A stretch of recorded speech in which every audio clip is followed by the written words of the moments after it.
Knowing when to kill a meta ad will prevent you from burning budgets and losing money on ads that don't work. So it's pretty easy to evaluate how to kill a meta ad, and you just follow this process. And then also with this video, we're going to be talking about how you can improve your overall ad results as well. So the first thing that you want to do is set a clear goal in mind. Now, I've already done videos and articles on what a clear goal should be, but effectively it's either going to be awareness or conversions.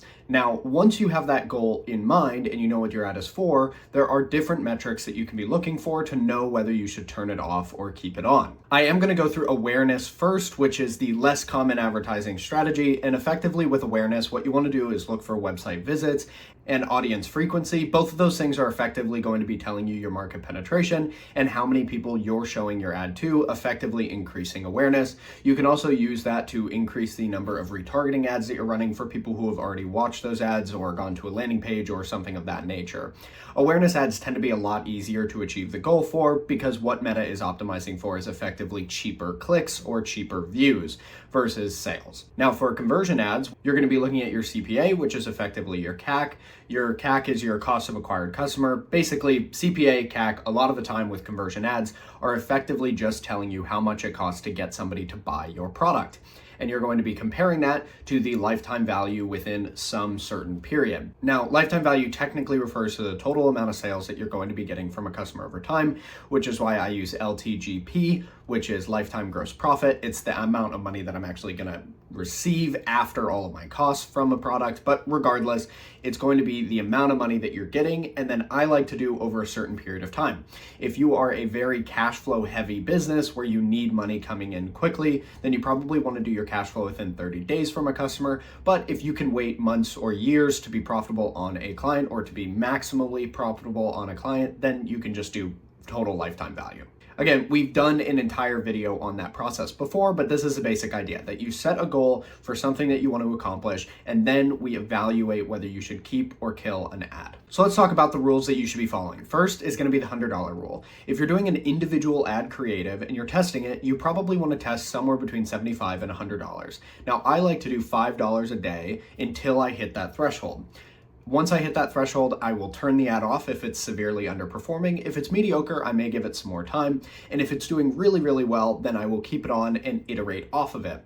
Now, when I say individual ad creatives, I mean variations on a single message type. Now, if you've watched other content, you know that we start with the ICP, then we come up with the problems that we're going to be focusing on, and then finally the way that we talk about those problems. The way that that works is you start with 34-year-old Sherry, who has issues with her skincare routine and has a lot of allergies. So generally speaking, skincare needs to have less ingredients rather than more to make sure that she won't break out. She's self-conscious in the workplace. Great, now you have an ICP. So we take that and do the problems, which is allergies, self-consciousness, cost effectiveness, etc. Then finally, you move to the ad creatives. Now with each one of those problems that I just mentioned, you could showcase that in a street interview, you could showcase that in a founder ad, you could showcase that in an UGC video, you could showcase that in an affiliate video, you could showcase a customer review, you could showcase a static image ad.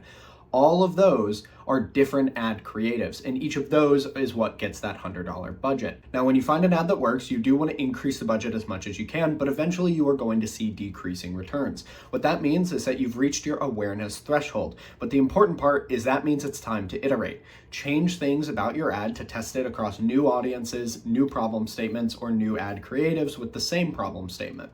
Then you'll get more results out of that same ad. Let's talk about mediocre real quick. I mentioned sometimes that I will increase the total amount of budget given to a mediocre ad. What a mediocre ad is maybe that I'm just barely profitable or not quite profitable yet. Sometimes with only $100, Meta is still trying to find the best audience for it. Now, this is less common with the Andromeda algorithm, which is the most advanced targeting algorithm in the world, and it tends to be able to find profitable audiences incredibly quickly. However, if it is right on the line of profitability, sometimes it is worthwhile to increase the budget to see if maybe it will find the right audience. The maximum that I usually do this for is about $200, and then if it hasn't found the right ad, I'll still turn it off. If it does find the right audience, then finally I will iterate and follow the same strategy as though it was a winning ad, though keeping a much closer eye on the mediocre iterations due to the fact that they're more likely to fail. Now, testing at the message and ICP level has different budget constraints. With each message/problem type that I'm going to be looking at, the budget is going to be closer to $1,000 or $2,000 to test that message until I know that it is not working.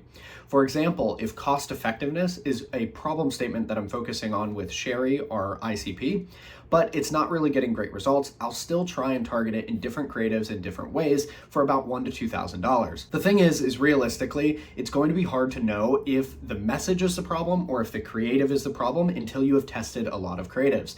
And each one of those creatives costs $100 to $200 to test. So it just means that you need a lot of budget to know if your problem is right. That is also why when I am dealing with limited budgets, I go with the strongest creative first, the strongest problem statement first, and the strongest ICP first. It runs a lower risk of losing money on the meta ads, and is a good practice in general, but is especially important if you have a limited budget.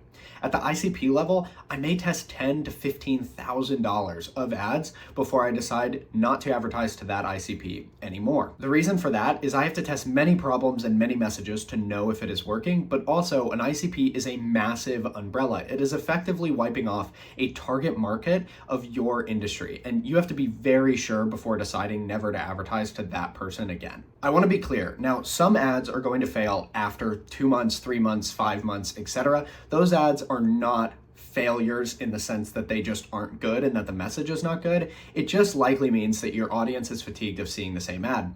A lot of the time you'll note that the frequency is above 5, which means that on average, each person in that audience has seen that ad 5 or more times. That is a lot, and an ad is going to eventually underperform if you continuously just drill the same audience with the same ad over and over.